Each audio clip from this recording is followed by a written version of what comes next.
And yeah, we're live. And let me move you over here because you're the interviewer and I'm the interviewee.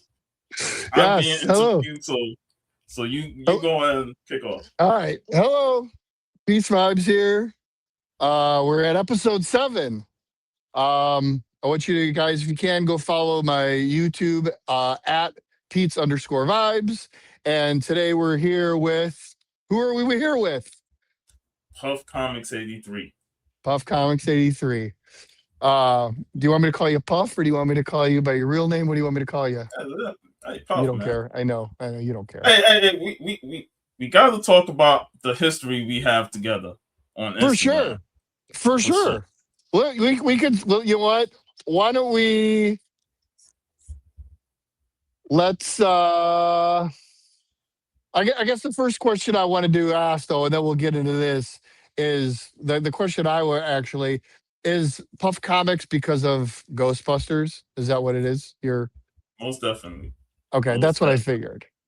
Okay. I'm a huge Ghostbuster fan ever since I was a little kid, and I've been watching Ghostbusters, whether it's the movie, the cartoon, the real Ghostbusters and stuff.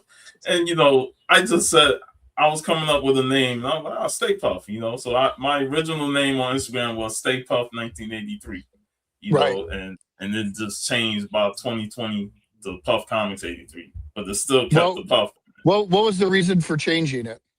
I just wanted to tie the comics more into it because I mainly post comics on my page, but and this, my Instagram was originally a variety. I posted comics mainly, then I post movie clips, I post music, I did Old School Sunday. I posted a lot of variety, so I kind of liked the variety that I was posting. But I just wanted to bring it back to the comics because the comics community is what got me all in with meeting people, Just Steve, in general. You and Quest for Legends and a lot of people. So I just want to tie it into the comics. Yeah. So I was telling my wife, she's like, who are you interviewing today? I'm like, Puff. And I was like the guy that I went and visited a couple months ago, whatever. And I was saying, I'm like, I think you might have been in my top 5 original people that we started following each other, posting comic books. With that, I mean, I don't know how it was for you, but I think for me, it was like you, Diecast, who else? Quest. Marvel 7080, remember him? Oh yeah. Yeah, he was another one, man. Yeah, a lot of people. And then he got off, right? Yeah, a lot of people got off from that original start period. Yeah. There isn't many original. And original, I don't know what original means, but original to us. Yeah. I mean, I don't know how. Like, what was the reasoning? Like, what was your reasoning to do Instagram in the first place? Like, why did you bring your hobby to Instagram? Well, I was very anti-social media. Okay. I was on Facebook, and it's mainly like just to connect with family members. And then, but a lot of the stuff I saw on there, it wasn't for me.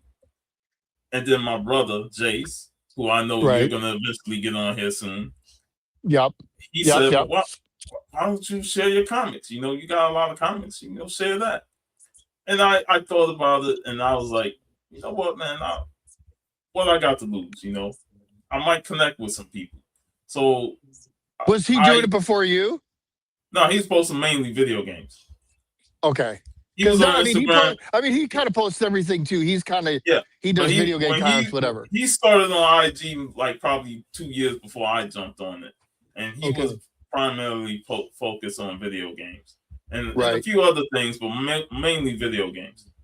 And so it was middle of October when I joined, 2016, and is lo and behold, this year is the 10th anniversary of me being on Instagram.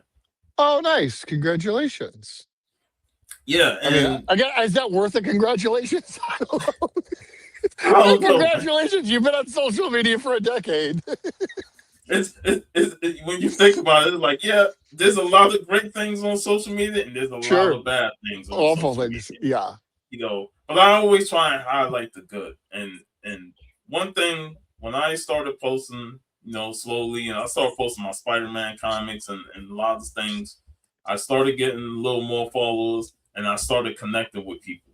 Diecast followed me, Coley Bar, she followed me, Quest for Legends and stuff. And then, when I talk about certain issues or certain stories that I have behind the issue, like how did I acquire this book, or what led me to this story, people will comment like, man, that was a cool story. Like my famous John Romita story when I met him, and how I had Spider-Man books in my hand, but I look at other people, they got more older Spider-Man books, and I got the crappy Clone Saga stuff from the mid-90s. Yeah, but that's it. But that's kind of what you. Yeah, I mean, yeah. I know, but I see that, and I start worrying. I started panicking because he's gonna see this. Oh, beat a sweat going under. He's gonna see this like, what? I didn't do this. Why would you give me this crap? How old were you at that time, though? I was about 14. This was at the Big Apple Comic Con. Yeah, bro, come on, 14. You're a fucking child. Hey, I don't think an adult man's looking at a kid and be like, I've heard. What are you doing with these new books? I've heard horror stories on people who you meet, and it's not good sometimes when you bring them a book and they like, I ain't do this, and they but you're 14, dude. They don't care. A 14-year-old. Hey, we don't see people how they act, and they don't care if you're 14 or not. They like, the hell out of here. He's like, get the hell out of here, you little prick. I don't want your son. My new comic book.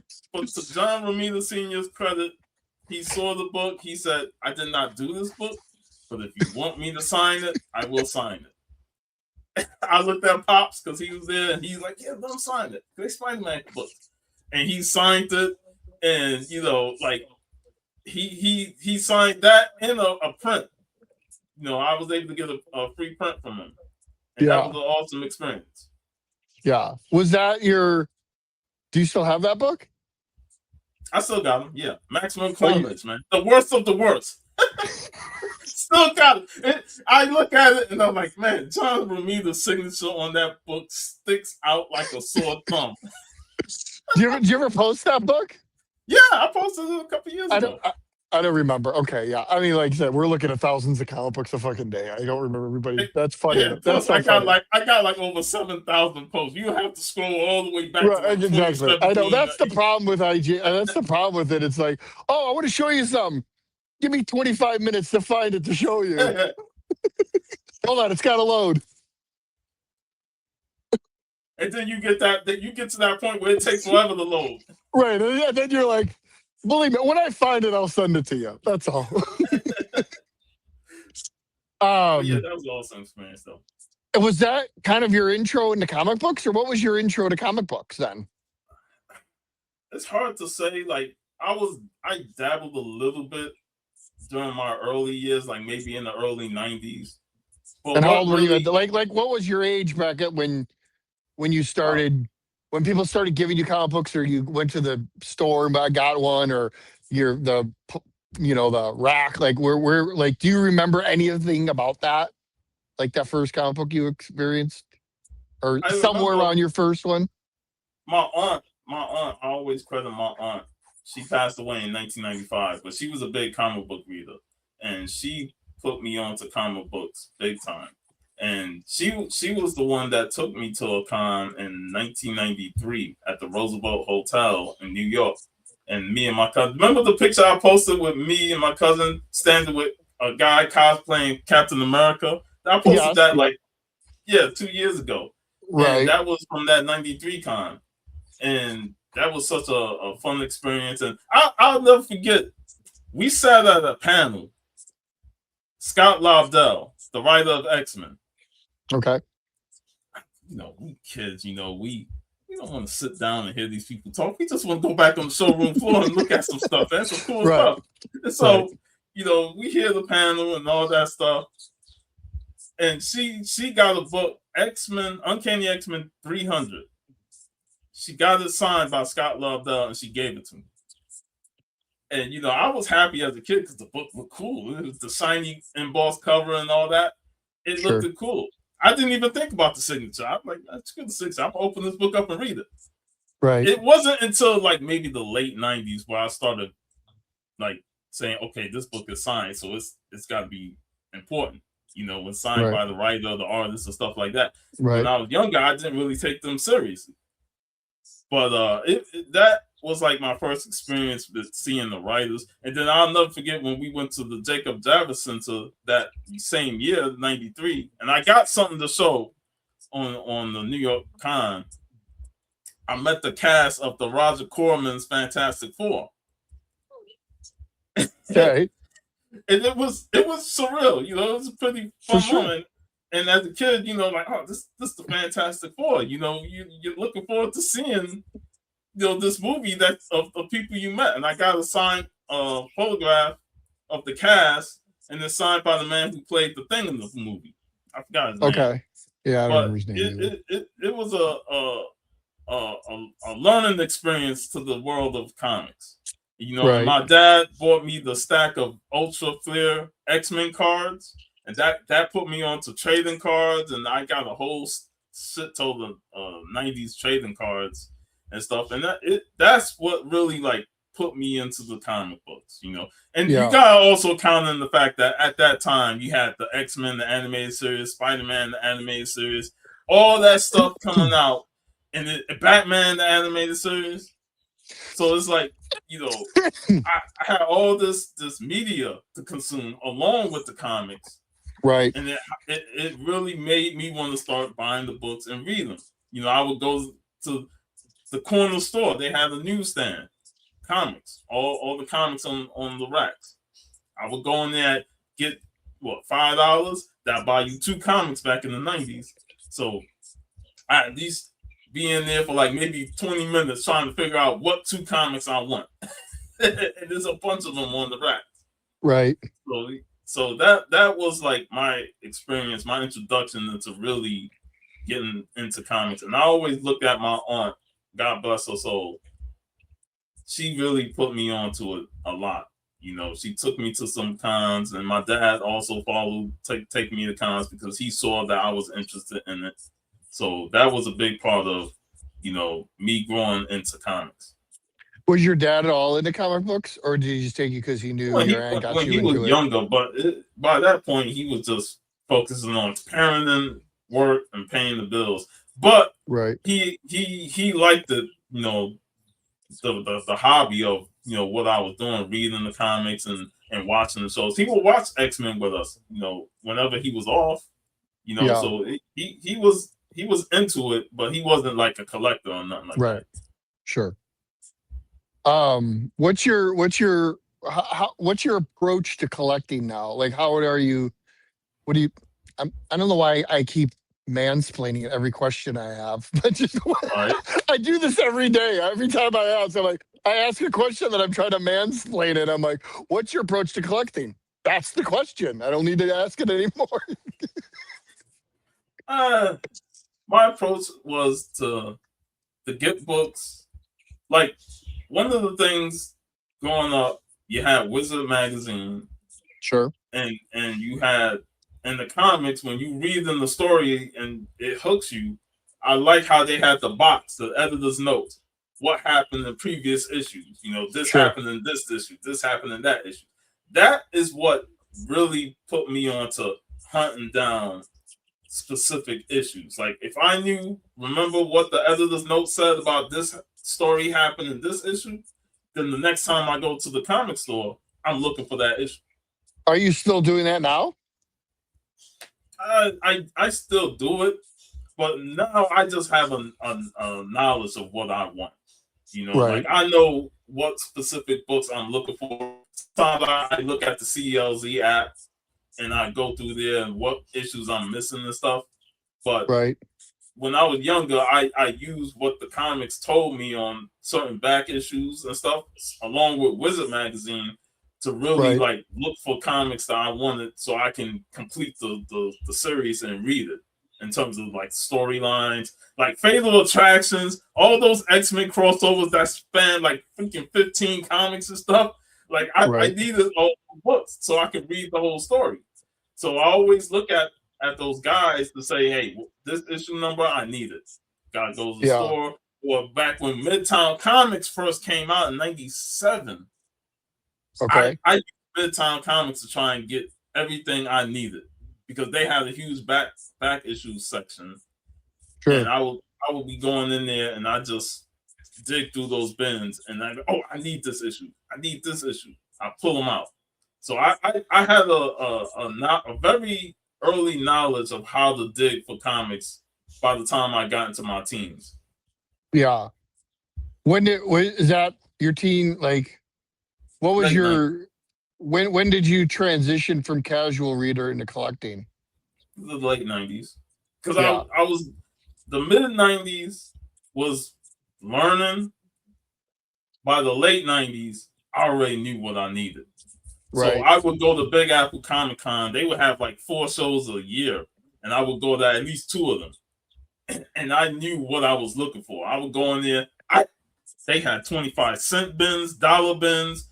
I'm all over it, and they be having the books I need. You know, Right. I'll grab books that I see like, oh, this look cool. I might, check that out, and then I look for the books that I need so I can read the story in full, and I will walk out there with like maybe 40, 50 comics. Right. Do you remember those So days, man? Man, what a time that was, huh? yeah, What a time that it was when you walk out of there with like, because you're a little kid, you got $5 and going digging through 25-cent bins, and you walk out of there with a fat so stack, and you're like, I lived in those 25-cent bins. me too. Back when our knees was able to bend down to the bins underneath the tables. Now Totally. you look at those like, nah. Right, exactly. I look at that, I just keep going. I'm like, I'm not gonna go. I'm not gonna get down on my knees and If start it digging ain't through up 25. high on the table, I am not getting low digging them books. Hey, note to comic book dealers.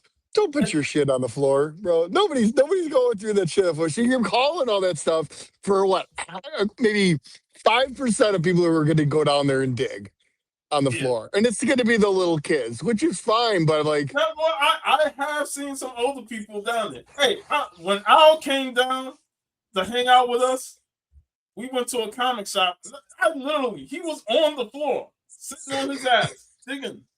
I was like, Al, can you get up? He's like, I can get up.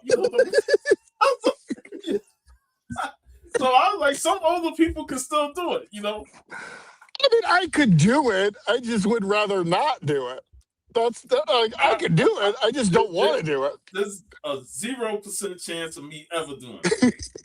0. So, note to comic book dealers: don't put your shit on the floor. Puff and I are not going down there.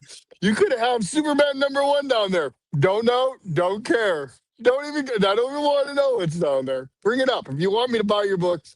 Put them at a good level. Going down there to dig might be easy. Getting up, right? It's right. gonna be rough. That's when you need like a little chair to sit on, so you need something for somebody to go dig on the floor for sure. Yeah. My question was, have you ever been to a con? Obviously, you've been to many cons. This is what I wanted to show. Oh, the New York Convention Special. Okay, what year was that? This was 1994. Let me put. I was going to say, is that the introduction of? What? I wonder what. So what is that? Is that just like the layout of what's? Yeah, this was sponsored by Dark Horse Comics. You see the logo, right? You see Mike Mignola's Hellboy. The previews on the back. I got that book too. But yeah, it shows all the artists that's going to be there.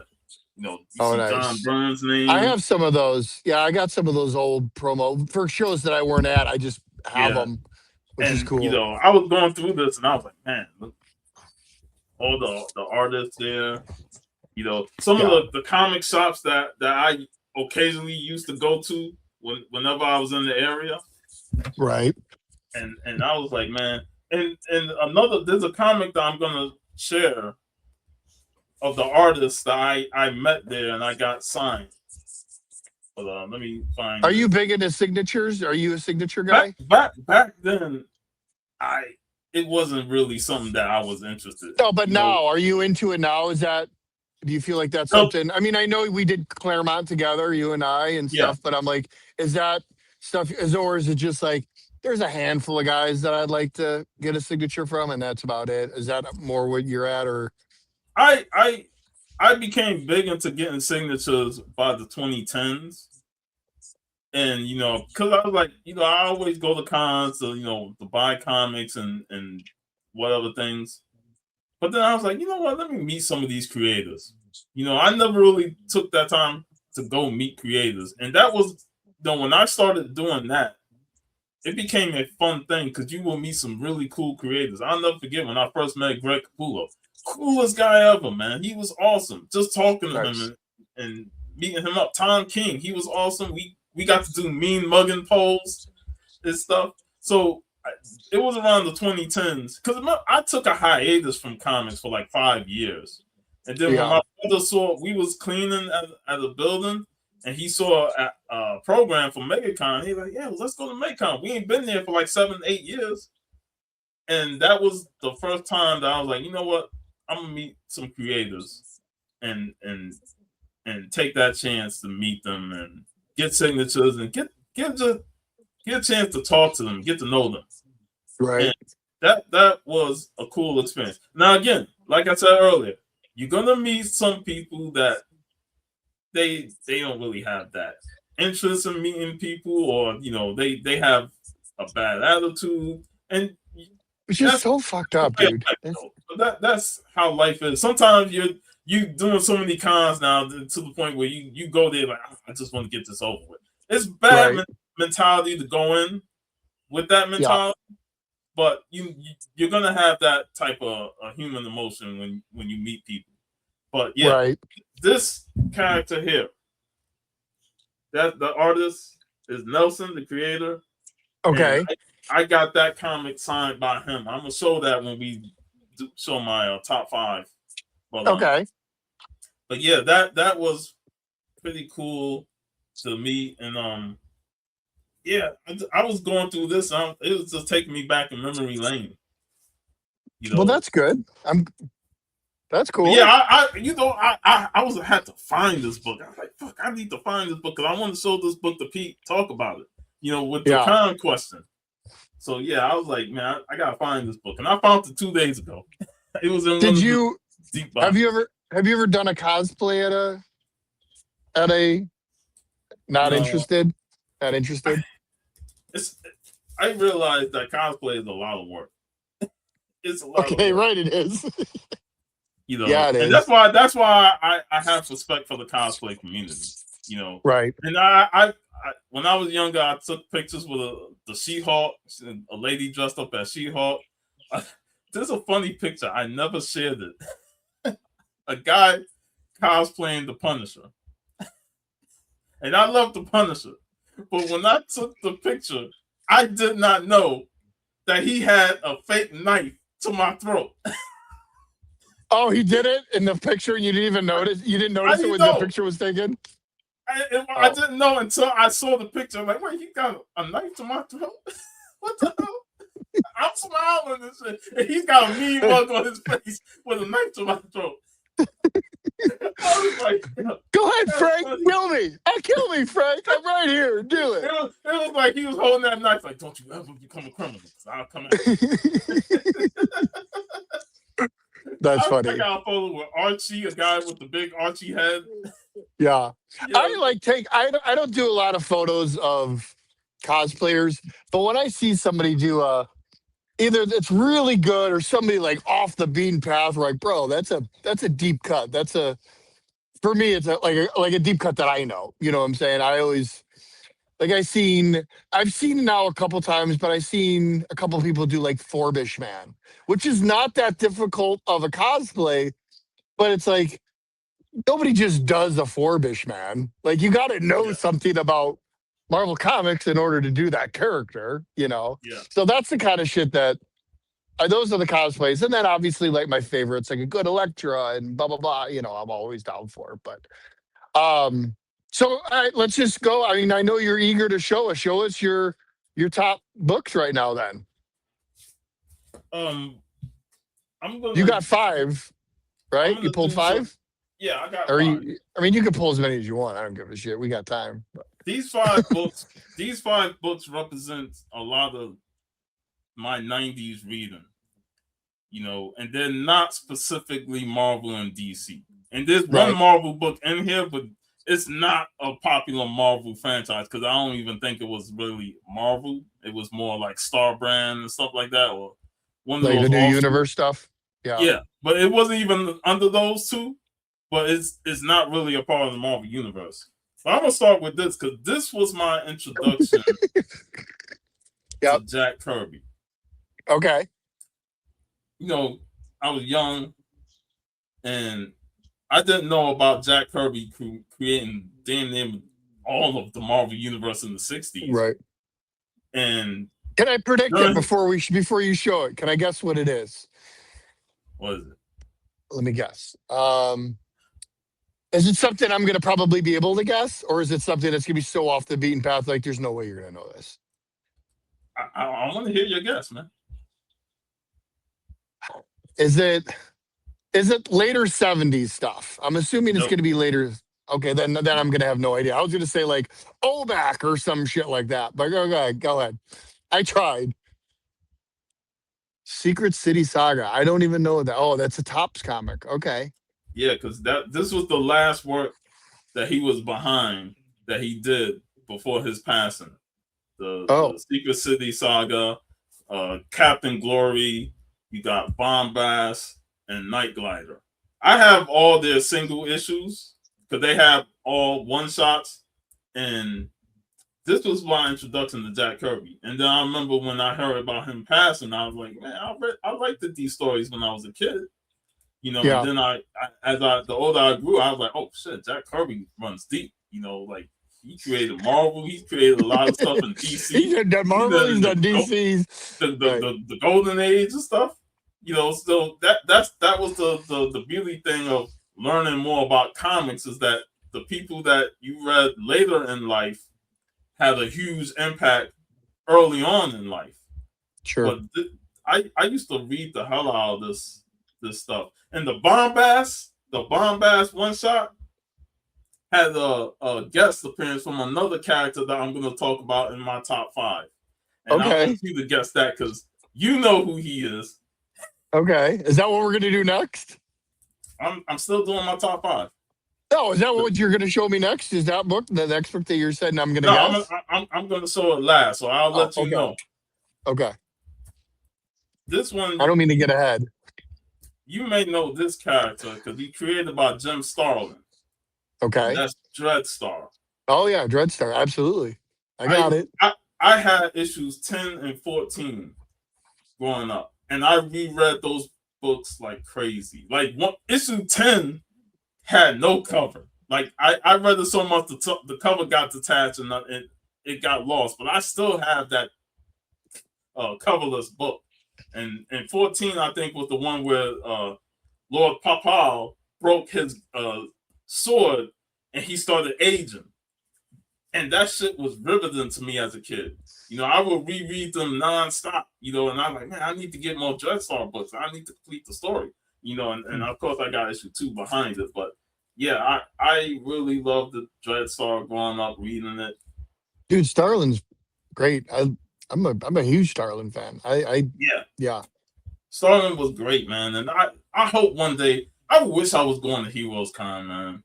I know, I'm bummed, dude. Everybody I know is going this year. I know like at least 30 people going this year. I know, man. It was kind of bummed we couldn't go last year. And I know. Next year, for sure. There's no ifs, ands, or buts. I am going to that show next year. Yeah. And then nobody will go, but I will be there. But Puff, we gotta go. You gotta go to that show next year. We have to make it. We really have to make it a thing and go. The only reason why I can't go this year is I have a graduation to go to this weekend, so that's why I'm not. But other than that, I'm going. Like I don't give a crap. I'm going to that show again. It was such a fun time. Such a good show. Yeah, I enjoyed it, man. And like I said, hopefully we can go not only just to the con, but I still want to explore the city. Yeah, for sure. Yeah. For sure. So this is the character that I mentioned earlier. This is the non-signed one, but the Hugh David. I don't know that book at all. You know what? Why I love this book so much? I read it to death. This is issue number 3. But the bus, the Nova bus, I rode those buses nonstop as a kid. You know, and I was a big into the MTA buses and the subways in New York. Yeah. So I see this cover, I'm like, yeah, I love it. I want it. And then I read it. I was like, oh shit! Not only he destroyed the bus, but he fought another demon on the bus. And it's like, you see how I connect something to real life that I like to this cover. Right.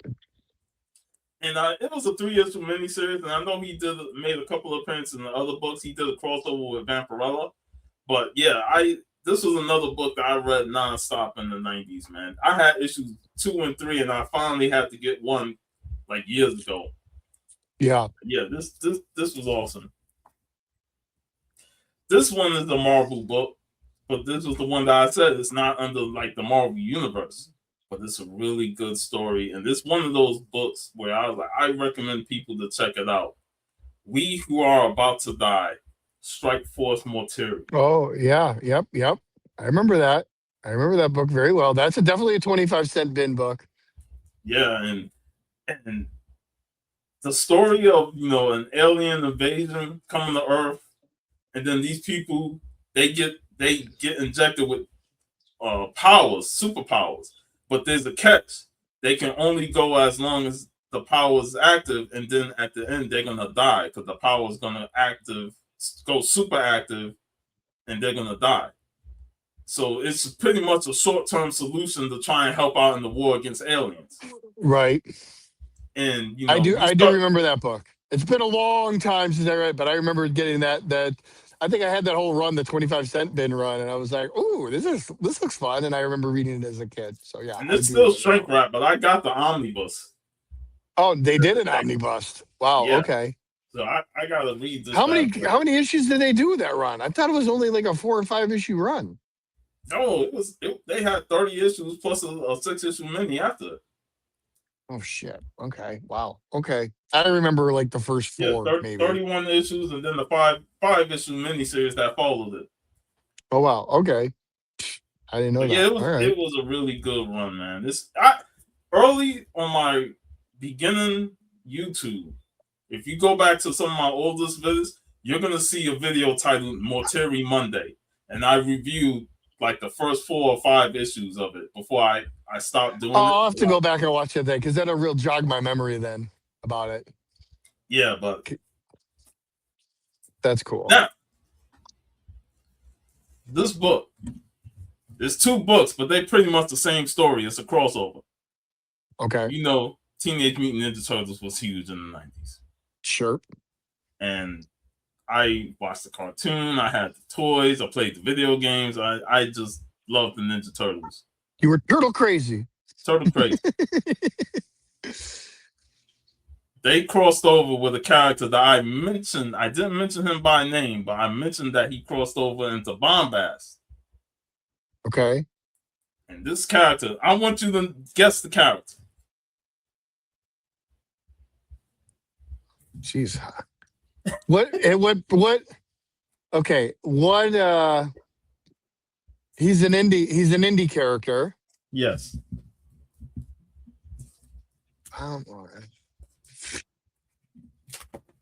Bro, you got, and am I gonna go like when you show me? Am I gonna feel like an idiot when you show me? Oh, yeah. Okay. I knew that. I knew that. I knew that. I knew that. I knew that. I knew that. I didn't know that. Yeah. But yeah, man. Hey, you remember this though, right? Yeah. Yeah. I still have that run. I'm like debating whether or not I want to sell. I have the first probably 100 issues maybe. And I'm like, do I keep this? I'm like, I'm never going to read all these 100 issues. That's true. You know what I'm saying? I'm like, am I ever, if what am I holding on to these for? And that's why I did that show. I went to BaylaCon yesterday. I did BaylaCon. Bro, I cleaned up at that show. Dude, I sold a box and a half of comic books at that show. A long box and a half at a show within like 3.5 hours of that show. And that because I had everything bundled together as sets, like big complete runs. I had the first 47 issues of X-Men Extreme. It's nothing. But I had them bundled together for $40 for all 47 issues. And this dude came, he's like, I have 5 of these issues, but I can't even pass up this deal. It's the whole run. Yeah. For less than you would be buying anything. You know what I'm saying? If you were to try to buy the omnibus to this or whatever, I'm like, it's cheaper than that. I'm like, but that's what I'm saying. Like, yeah. That's what I'm saying. Like, they haven't done a Savage Dragon omnibus or anything, have they? They did the They did the trades. The compendiums. I know they did the soft cover compendiums. Okay. They have, multiple issues. And they also have the big hardcovers of it as well. They don't call them omnibuses, but they like deluxe editions. Okay. But okay, I didn't know. Okay. Savage Dragon Turtles, man. I read these 2 issues like non-stop at all the.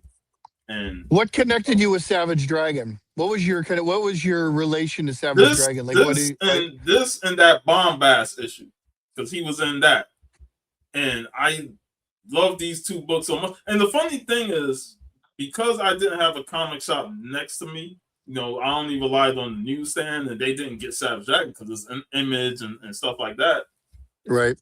It took me until high school when I go to the comic shop, either Midtown or the one on Church Avenue in New York, Brooklyn, for me to get Savage Dragon, because I will see Savage Dragon at least regularly when I go there.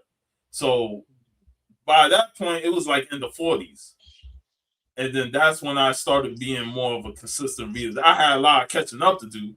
That's where I used to come to conventions to pick up back issues of Savage Dragon. Right. So that's where I started reading more Savage Dragon and becoming more of a bigger fan. But these issues, the crossover with the Turtles and that one-shot Bombast with Savage Dragon, and it made me a little Savage Dragon fan that I didn't know, because it was other characters that he guest appeared in, or the Turtles, who was popular at the time. Nobody knew who Savage Dragon was. Right. But because the Turtles, everybody knew who the Turtles was, people picked it up because they get to check out who this Savage Dragon is. Right. So it put me on to Savage Dragon, and I became a fan of him. Yeah, he kind of like I was always a Savage Dragon fan a lot too, and it was mainly Eric Larson, going from Spider-Man and then going into that, and I always dug his art. I always liked, that. I always dug his art. So, and him being based in Chicago, and a Chicago cop at the time, I was like, oh, this is cool as hell. And then, yeah, the Turtles thing really kind of, because that's early on. That turtle book is a pretty early. That's like within the first 10 issues, isn't it? I don't know what issue that is, but it was a crossover, so it's not part of the series, the Turtle series. It's just like issue 1. No, not that one. The other one. This is Savage Dragon issue 2. Right, 2. Right. Like I said, I remember it was like the second series, because they had Savage Dragon 1, which is only like 2 issues. Was that was that one? The 3-issue mini. That's was the part of that one. This is part of the ongoing. Okay. I didn't remember. Okay. Like this issue here, this is from the miniseries, the 3-issue. Right. It was Super Patriot and whatnot. Yes. Okay. Yeah. Okay. But yeah, that was just that's. And I read a lot of indies. Like, yeah, you had your Marvel and DC. Like, I know you're gonna ask me the Marvel DC question. We're getting there. We're getting there. We're getting there. We're getting there. But okay. Go ahead. Go. I'm listening. But yeah, I read a lot of independent books back in the 90s, and it really opened my eyes that there's a bigger world to comics than just superheroes. Marvel and DC's, right? For sure. And when you think of superheroes, you think of Marvel and DC, because those are like the 2 leading brands of superhero comics. Right. But I read some Dark Horse. I read Topps comics, Cadillacs and Dinosaurs. I got those all the issues from those. the original run and the Topps Comics one. You know, Right. so I read a lot of the '90s stuff. Yeah. So, like you said, I got introduced. Like you said, obviously Spider-Man and stuff. All those books. They said Boris the Bear was big for me. Those are 25-cent books. Grim Jack, all the first comic stuff. John Sable, all that stuff was like. I'm like, oh, and because they were 25 cents, dude. I was like 8 years old, 9, 10 years old buying those books, and I was just like, Bone was another one. Yeah. See, I never got into Bone. I didn't. I missed the Bone boat. Yeah. Who put Bone books out? Who's the publisher that did Bone? Do you remember? I think it was Dark Horse. Was it Dark Horse? I think Dark Horse. Dark Horse was like the Beast back in the day, dude. Predator and Aliens Earth War and all that stuff. And yeah. They put out a lot of stuff, man. Yeah. They put out a lot of good stuff. Hellboy. And it took a while for me to get into reading like Hellboy and BPRD. It wasn't until like in the mid 2010s where I started buying the hardcovers to BPRD, and I was like, "Damn, I missed out on all of this when those come out monthly." I know. I was never a big Mike Mignola fan when I was younger. His art never really. He was kind of like when you're young and like when you're 8, 9, 10 years old or whatever, you're not looking at the art as art. You're just looking at like what's hitting me, what's coming to me. You know what I'm saying? Like what's attracting me to it. And Kirby really wasn't my guy either. It was like Vigilante, like those are the characters that kind of. It was just the art, those covers. I was just like, man, these. And then like Vigilante doing like when Sienkiewicz was doing the Vigilante at the end and stuff like that, I was like, dude, these covers are insane. They're so cool. Yeah. Sienkiewicz was one that I didn't like when I was younger. I didn't either at first. Yeah. Because I got attracted to him from Electro Assassin. I hated it, but it was like one of my first comic books, but I was weirdly attracted to it at the same time. It'd be like certain artists, you look at their art and it's like it didn't appeal to you then. Right. And then the older you get, I could see why it has an appeal to it. Because there's certain pages and panels where they just like, they nail it. Like, oh, that was awesome. Right. And you start to appreciate more. That's how I felt with Mignola. Like sometimes, when I was young, I didn't really think his stuff looked good. But Mignola draws a dark universe like Hellboy and ghastly figures. He's not there to make them look pretty. Right. He's gonna make them look disfigured, make them look horrible and ugly. And that's the beauty of the art. You're gonna see something that actually freaks you out, and it's like, yo, this is crazy. But you don't get that when you're a little kid. You're not getting that when you're a little kid. You're looking at like Rob Liefeld and McFarlane, especially in the 90s when you were a 90s kid, like because you were so bombarded. And I try to explain to people like how much of rock stars all those Image guys were when Image first came out, and at the end of Marvel and beginning of Image. Like, dude, those guys were rock stars, legit. Like, it was so weird to see comic book artists like being so.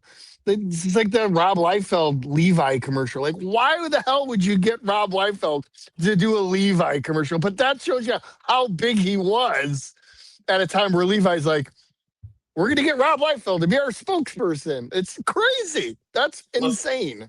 What's up, Al? Dusty Brick Brown. What up, Al? All right. Tell us, me, all of us. You're the top 3 books you're on the hunt for right now. What are you seeking? I don't really have like top 3. I know I have a top 3, but there's one specific book that I will say, and that's Fantastic Four 52. Me too. It's on my top list. So. Yeah, that's like at the very top, like I What are would you love. looking for in that book? What are you looking for? Are you looking for just any copy? Are you looking for I a will mid take grade, a a low high grade? grade. I will take a low grade copy as long as it looks presentable. Because I have a low grade, and I'll show them when I get to them because I want to show a few more books as well. For sure. For But sure. I do have a low grade copy, and I'll take a 2 or 3. Do you If want it it looks graded? Do you want it CGC'd or do you want it raw? like if it's from the 50s, 60s, or 70s, I would take a graded copy. But if I have a I have a raw copy of another book, and I was like, I don't know if I'm gonna get it slabbed because I just like to open it up and look through it. And I take care of my books, Sure. so I know it's not gonna get destroyed unless Right. something bad happens and stuff. But I'm definitely very cautious on what books I want to get slabbed. If I know a book is low grade and is brittle, I'm gonna get that slab just Do for the you protection do you of it. buy slab books though? Are you still buying? Are you Occasionally, buying? but occasionally, I Does it really haven't matter bought to a you? slab. Yeah, I haven't bought a slab book in a while, like probably 2 years. But Oh I wow. used to Okay. buy slab books, but again, they weren't major keys. Like I tend to just get books that appeal to me, Right. that connects with me. I even brought that Green Lantern 49, the Tom Brady cover. With Hmm. Hal Jordan holding all the rings. Right.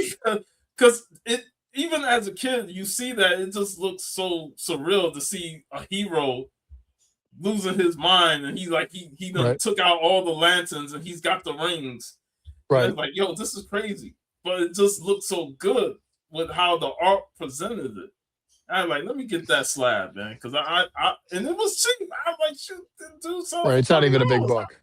Right. I like it's Is not a that big book, but is I'll that take it. Jeff Jones did that? Is that right? Jeff Jones? Jeff Johns, No, right? no, That's no, his no, no, no. This was mid-90s. This was before Ron Mars took over. This was the the one where he's like this and yeah, it's like a holding the close rings. up. Yeah, the close up. Okay. Yeah, that's when Hal Jordan went mad and he turned Okay. back. Okay. And, I am not as well versed in DC stuff as I probably should be or could be. I and know stuff, but I'm not as well versed in it. let, let's let's do that question. Marvel or DC? That was my next question, right? I grew up a Marvel kid. That Right. was my main thing. DC, I only really mess with Batman and Superman. I didn't. I had a few DC books of other characters, but I didn't really dive into the universe. It was Right. mainly Batman, Superman, and that was mainly because of the movies. Batman and Superman had all those Sure. movies, Sure. but I was mainly a Marvel guy. Batman, but I'm a big Superman fan as well. So I would Okay. say both. Okay. I would say both. But when it comes to Marvel, DC, I started out on Marvel. I was huge on Marvel. Then by the mid 2000s, I kind of soured on Marvel, especially after the whole One More Day bullshit with Spider Man and Mary Jane getting broken up. And I was like, that's when I started my hiatus. I took like a 5, 6 year break from comics. I didn't buy a single comic during that whole stretch. Yeah. And then when I came back into comics, DC did the New 52. So I was like, all right, this is a good way for me to, Fresh beginning. yeah, Right. fresh beginning to start, reading more DC.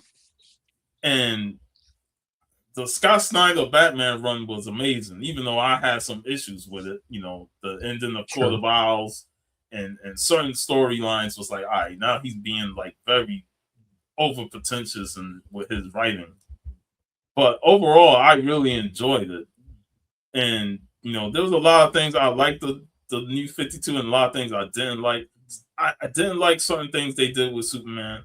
Like, and there was a lot of things with Superman in the 90s I didn't like. Of course, I'm a guilty sucker for liking the change they did to Superman in the late 90s with the electric Superman. Oh, yeah. I was like, it's the weakest, worst Superman, but I'm buying it because at least it's different. At least if Superman's gonna get his ass whooped, he's not overpowered no more. Because that was the biggest complaint about Superman. Like, oh, he's so powerful and stuff like that. And it was the late 90s when I remember when in school we was talking about Superman versus Goku. That shit been going on since the late 90s when Dragon Ball Z blew up, and fans were starting to say, "Oh, who will win, Superman or Goku?" So it was like, I was a big Superman fan, but I love Dragon Ball Z. So I was like, I'm staying out of this debate because it ain't you ain't gonna win regardless. People have their opinions and they're gonna stick to it. But I was more of a Superman fan, and I love Dragon Ball Z, so I just kept it like that. Yeah. See,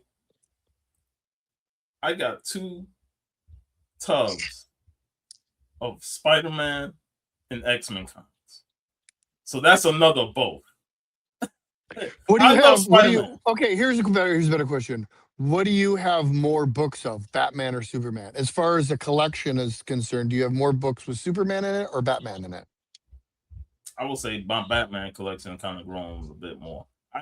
Superman. Now, do you have more X-Men books or more Spider-Man books in your collection? Man, you have to be specific when it comes to the X-Men. So are you just talking the main X-Men line, or you talking about the entire X-Men family? See, that's the thing about. This is why I say I'm like, when I say Marvel, you have Marvel, you have X-Men, you have Spider-Man. When I think X-Men, yeah, but when I think X-Men, I think of the entire damn universe. X-Men, X-Force, X-Factor, Excalibur, Wolverine, all the. No, we're just talking X-Men. Okay, we're just talking X-Men. Hey, you can't talk X-Men. No, you're right. They're part of those crossovers. They're part of those crossovers. I gotta include all of them because what's Spider-Man's crossovers then? What's Spider-Man's crossovers? It's all Spider-Man related books. It's a bunch of different things with X-Men, and they're all tied to each other. But Spider-Man is all contained within that Spider-Man universe. It's like 3 or 4 Spider-Man books. But I have a bunch of them. And that's why I say when it comes to X-Men and Spider-Man, those were like my 2 biggest things, along with Batman in the 90s. And you got to bring up the cartoons. The cartoons hit everybody in the wallets, especially the parents buying all those X-Men books, all those Spider-Man books. Batman was huge, so it really brought a lot of new fans to the comic books because of those cartoons. 100%. But yeah, when it comes, I love Spider-Man because he's much more relatable. He's always that superhero that always gets the bad luck thrown on him, whether it's J. Jonah Jameson always crapping on him, certain things that happen to him. Like, I'll never forget how emotional I felt with they messed it up, but I felt like the issue 400 of Amazing Spider-Man, the death of Aunt May. Okay. I connected with that issue because I lost my aunt in that same year, 95. That was my father's sister. And I lost my grandmother January of 96. And every time I read that issue, it hits hard because you lose that one important member of the family that feels like of course that's so important, that ties everything in the family together. Right. I hated what they did with that whole retcon of it. That wasn't Aunt May. I'm like, y'all stupid bastards. You messed it up. What's up, Jeff? Messed it up. And now, you know what the worst thing about it? That was such a great send off for Aunt May.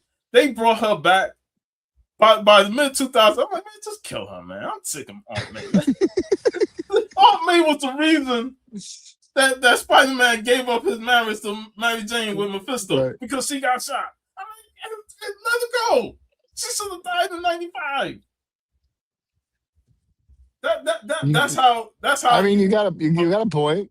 That's how you're emotionally connected to these characters when when they originally died, they're like, oh, that was so sad. They retconned it. I'm like, oh, y'all fucked up. And then now you get tired of the character. I'm like, yeah, she needs to die.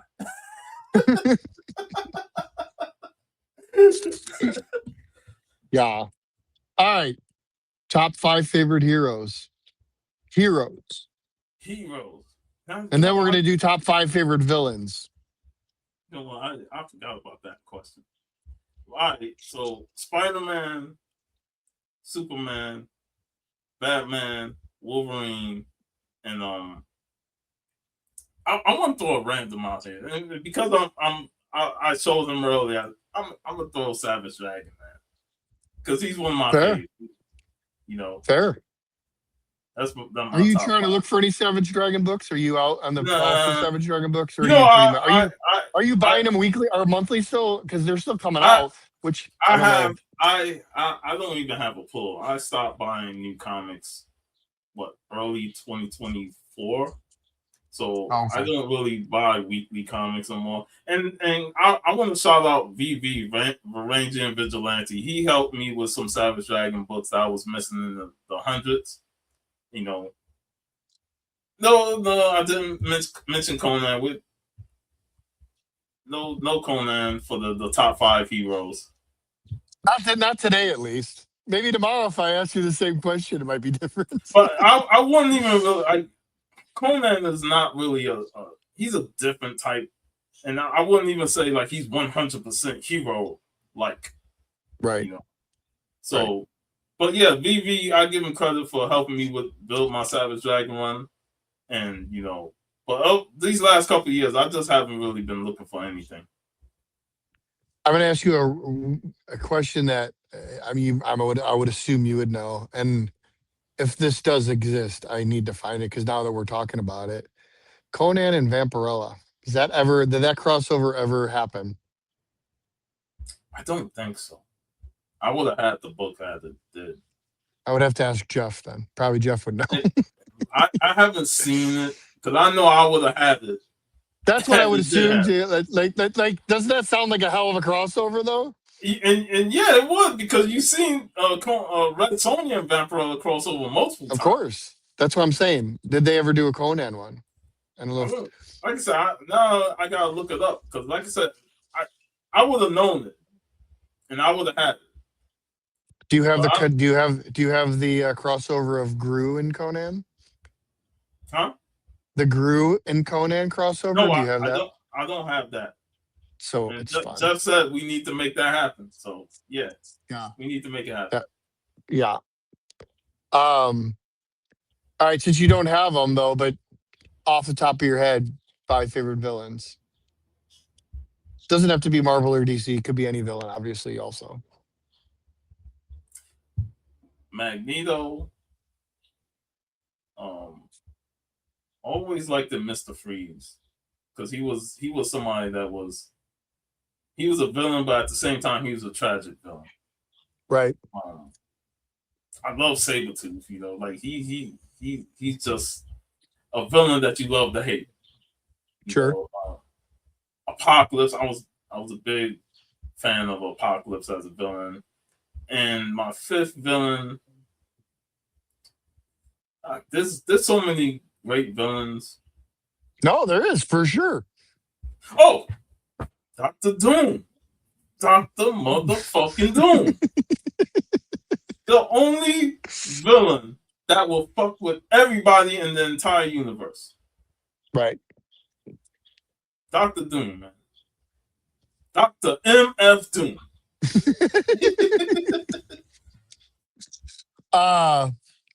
Tell me your thoughts on the Marvel and DC movies. Forget the cartoons. We already know you like the cartoons. But Marvel and DC movies, yay, nay, whatever. You're enjoying them. You're taking them for what they are. What's your thoughts on them? On that medium in general, I guess. Hey, I grew up watching the Captain America movies. Red Brown, Spider-Man, Nicholas Hammond, Luther Rigno. You know, like right. We're in the same boat. Then we're in the same boat. Hey, I'm low key lover of the red brown Captain America. The helmet, the what was it called with the shield? But that shield was Or he puts it on the ridiculous. front of his bike and shit, like that see-through shield. He puts it on the front of his bike so he can. Yeah, it doesn't matter. Like from whatever, we're gonna consume it because we're fans. Of course. And whether it's the 70s, 80s, or 90s, 2000s, I love it all. And when it came to like the MCU and the DC movies, I watched them. I enjoy them for what they were. Even if you have criticism, you can't really argue it because it's like at least we have it. That's what I say all the time. It's cool to have this medium where you can just have these movies accessible. The Tupperware shield. The Tupperware shield. Pretty much. But yeah, we have all these movies now, and people like to use social media to complain about this and that. I'm like, just be happy. Regardless of whether you liked it or not, at least you have it. Because you take this shit away. We go back to that Tupperware shield. We go back, bring that back. Bro, do you want to know what my biggest pet peeve is in the last 3 months? Was that Punisher One Last Kill. And I liked it. I don't know how you felt about it. Did you enjoy it? Did you not enjoy it? It was good for a one shot. And that's what it was. It was a one shot. I didn't dislike it. Do you like the idea? Do you like the one shot idea? Do you like that when they do that? We have one shot comics. That's what I'm saying. Do you like that idea of do you think Marvel should do more of those? Yeah. Yeah. Yeah. I don't, bro, the thing that drove me fucking crazy was when people were talking about the air conditioning scene when he falls out of the fucking. And I'm like, bro, this is what we're fucking complaining about. I didn't even notice it until somebody brought it to my attention because it was that split-second scene, and everybody's like, "It's so CG." I'm like, bro, this is the worst thing you're complaining about. Out of everything that 50 minutes gave us, you're talking about a half a second scene, and this is what we're tearing apart. If this is the worst thing, dude, that's probably the best thing Marvel's ever done then to most people, except for that split-second scene. It drove me bananas.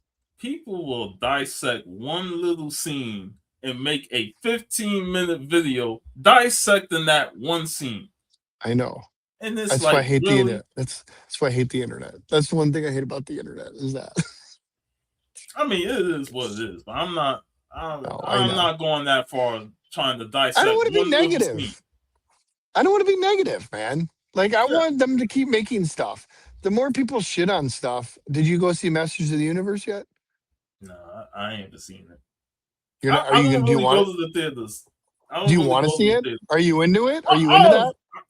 I'll eventually see it when it comes out on Blu-ray or whatnot. Right. But streaming. But like I said, you're not as excited about it.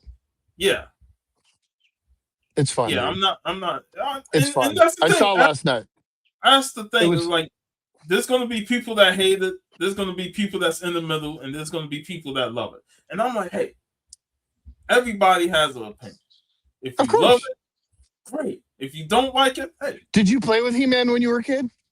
Yeah. Or so you're familiar with it. It's not you're not familiar with it at all. Yeah, I'm familiar with He-Man. And you know what? The 2003 He-Man cartoon was underrated. Like most people. The Kevin Smith one? No. Is that the Kevin Smith one? Not the Kevin Smith. No, this is the early 2000s when it was on Cartoon Network. I don't know if you've seen that one. But give that a watch. It's very underrated. Yeah. Okay. Just put in I will. He-Man 2003 and that one will pop up. Okay. Like I said, I thought it was a lot of fun. It's exactly, you know what? See, between seeing that, Punisher, Mandalorian, and the last month, I saw those 3 things. Bro, if they keep giving me shit like that, I'm all in. Like, I just want to be entertained. That's all I want to be. Walk out and be like, that was fun, man. It's all entertainment. Yeah, I Hey, don't know why everybody has to shit on everything.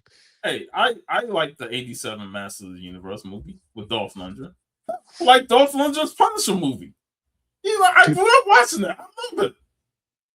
I still have the VHS bootleg that I bought when that movie before that movie even came out. Like I remember buying that at a convention. Me and VV became best friends when we had disagreements on Terminator 2. I love Terminator 2. He didn't like it so much. At the time or now?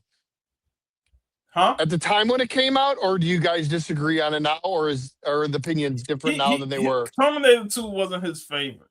He loved Terminator 1 more than 2. Most people like Terminator 2 the most. And I love Terminator 2. But when I heard his reasoning, I was like, you had a really good reason.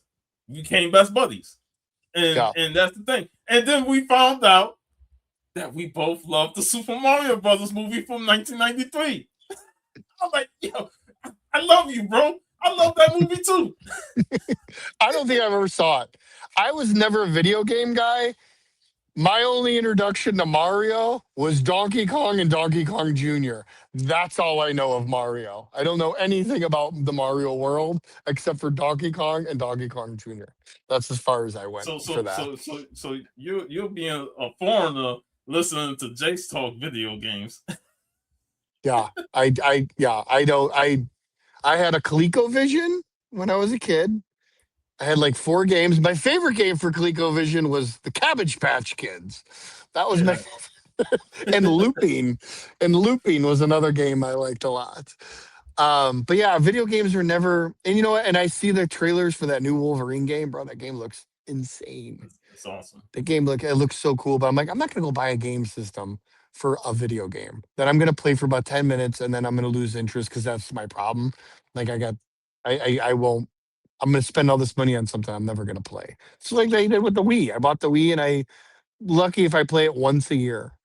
And I'm like, let's go bowl, babe. Let's go downstairs in the basement and have some drinks and bowl, do some Wii bowling. That's like our date night for us once a year, maybe. But yeah, video games are not really my jam. But I'm going to ask you a question, and you're going to. This is off. We're done asking questions, but I'm going to ask you this question anyway. Terminator 2. I'm going to see if I'm in sync with this guy because I don't know what he said, but but after going back and watching Terminator 2, I want to see if I'm in line with this person. What I didn't like about Terminator 2 compared to Terminator 1 now, as an adult watching it. Terminator 1, far superior than Terminator 2, in my opinion. And I'm going to say why. And you tell me if him and I were on the same path. Yeah, you're on the same path. The last scene. You're terminated, fucker. Boom. Kills them. Awesome. Terminator 2. Bro, come on. Come on. Hey, I ain't going. I will admit, we went to the theaters to see that when I was young. I shed a tear when he went in that molten lava. I did too when I was a kid in 1992 or 91 when that movie came out. Going back and watching it now, I'm like, it's cheesy. It didn't hold up like Terminator 1 does. Terminator 1 holds up better. Terminator 1 was serious and dark. And that's what was great about it. That's what I like about it. And I don't want to shit on it. We shouldn't be shitting on camera. He felt the same way. He felt the same way. And not only that, he wasn't a big fan of John Connor. And I see his point on that. Sure. I see his point. And that's why I was like, okay, I understand your point. Because I get where you're coming from. Right. So, yeah, I don't want to shit on anything. I shouldn't shit on anything on the internet. That's like I said. I don't want to be that guy to shit on it. Because that's like I said, I don't want to spread hate on this on a platform, on the social media platform, spread hate about James Cameron's Terminator 2. I will show this because you're a hip hop guy. I can't see it. Like I said, your camera's so freaking small. I mean, like, is that hold on, I'm looking at it. It's Fantagraphics. Oh, there we are. Oh wow, okay. Nice. I don't have any of those books. Not a one. I still need volumes 2 and 3. This is the only one I got. I got this off a giveaway on Instagram. Oh, really? Yeah. Yeah, I think they did a a collection of those. I'm pretty sure they did a trade of those. Maybe that's what I'll just buy of those. Yeah, check it out. It's really fun. The history of hip No, hop, especially in the '80s. yeah, Grandmaster Caz and all those guys. right. Yeah, I'm into that. Yeah. There's another book that I bought at a show called it was a guy who did this comic book and he ended up releasing a CD with it too. It was all about the history of 1940 blues musicians. Oh And man, it was such a cool book. And I bought it just because I was like, it had a little drawing of Robert Johnson on it. I was like, sold. You got me there because I'm such a music nerd, especially an old blues nerd. And yeah, it's a great little I never took a I don't think I ever posted those. I should post those because those were good. But yeah, hip hop, blue. I mean, I'm all into that shit. So um continue showing some books. Let's see a couple more books that I know you want to show. Yeah, Steranko. Steranko. Let me hold up. Yeah, there we go. No, there you are. Now you're big and I'm small. I had Steranko sign that book. I have a signature on that book. That was the book that I had him sign. That's what a cover, dude. It's What an a awesome cover. cover, man. Awesome Dude, cover. Steranko, dude. What a beast. What a beast. Matt Farrell #1. Nice. And if Jeff is still in the chat, I'll never forget. We was at Five Guys getting some burgers, and Jeff just popped this in front of my face. I was like, Jeff, what? He shocked me. Oh, he gave you that. Yeah, oh. He okayed me this. Nice. I've shown this before, probably a bunch of times, but logo #1. I know. That's what I know. I was waiting for you to pull out that book. Because that was a Heroes Con pickup. Yep. I remember when you got that book. You were so happy with that book. Yeah. 4.5 First Punisher. And see, this is where, the grade don't matter. I'm just happy to have the book. Fuck yeah, dude. I already got facsimiles of this and the true believers of it. So, but to have the authentic first printing of this, yeah, this is what I wanted. And this is one of those books that I didn't think I would have or I would get. And then I put like 5 spots in the raffle on Instagram on Strictly Comics, and I was able to win it because it was $20 a spot. Oh, okay. So nice. I was able to win it. Shout out to Stone Cold Steve. He tried to slide this in my book bag. Second Red Sonja, but the first full cover appearance of Red Sonja, and Stone Cold, man, he's just an awesome guy. Yeah, everybody loves him. Everyone loves to hate him at the same time. It's like a love-hate situation with the guy. This was another raffle win in my early Instagram days. ASM 300. A book that got homage to death. Yeah, it has. I stopped buying the homages to that book. Yeah, there's a couple of them I stopped buying. I'm like, I can't buy these anymore. Yeah. And, that's a whole comic book collection in itself. It's just the homage. And I know you're not a sports guy, but I gotta show this again. Walt Frazier, because my New York Knicks are 2 games away from winning the championship. When did you move from New York to Florida? 2003. Oh, okay. But yeah, we 2 games away. But man, you know how and you live in Chicago. I hate Chicago because of Michael Jordan. So why do you hate Jordan? Because he beat my Knicks too many times in the 90s. Pete. You may not even be a sports guy, but I'm not a sports guy, but you know what?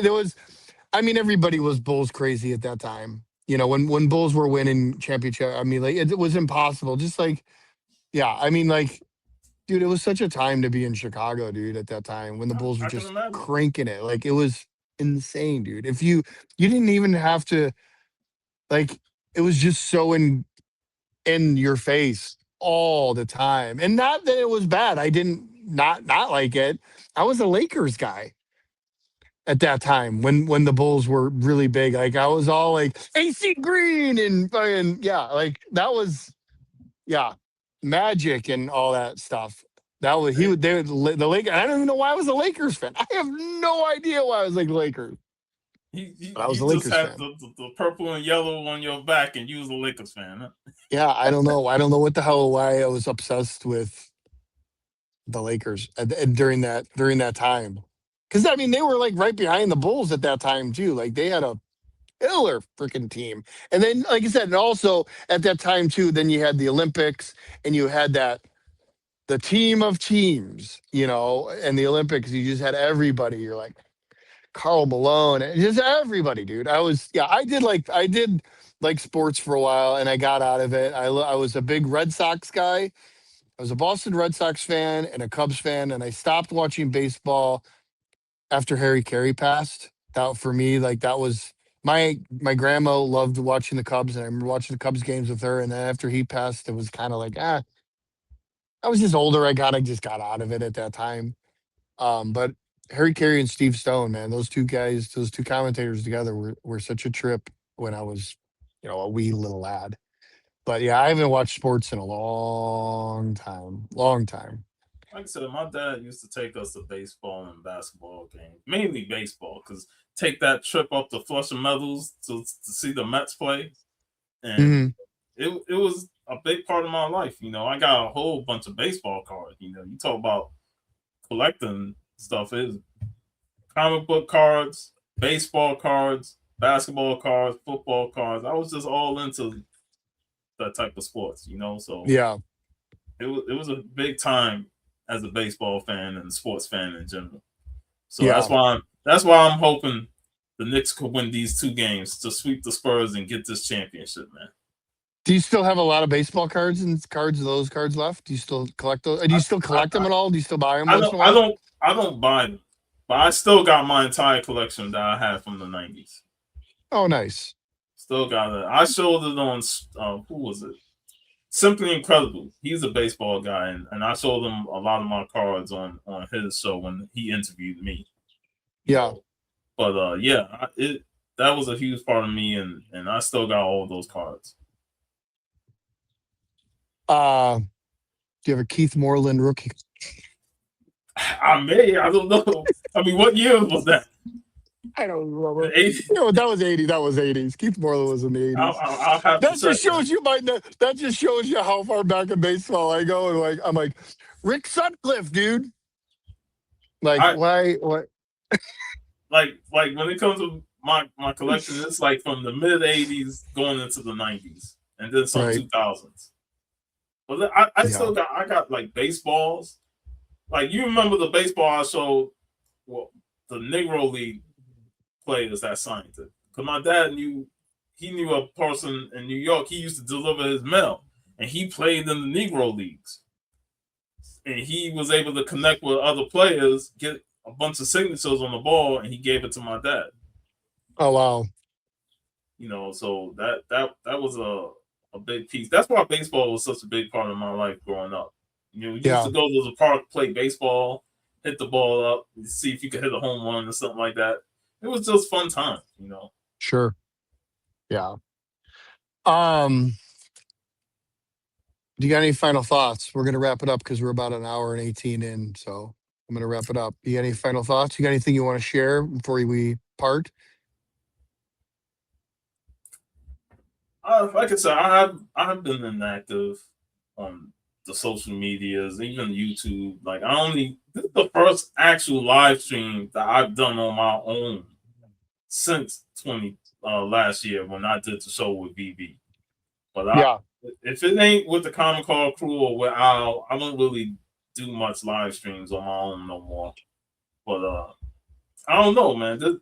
This conversation might open it back up, man. Because I had a fun time talking with you, man. Me too, man. Like you said, you were one of the first guys I wanted to ask. Like I said, I have I'm trying to do this weekly, so there's a butt ton of people that I want to ask to do this, and I'm just trying to get them all aligned with my travels and on Sundays, and I'm trying to get to that 50 mark on YouTube so I can start doing this because I do like this better. I like the StreamYard. It looks better too, in all honesty, than the IG Live. So please, everyone, go follow my YouTube page after this so we can do this more often and I can make this look better and sound better. But Puff, man, I really appreciate you. Oh, you have no idea. You don't know what Hey, I'm just glad I thought of like doing it on my page because I was getting frustrated with the Instagram. I was like, Pete, I ain't gonna do it, man. Let's back on.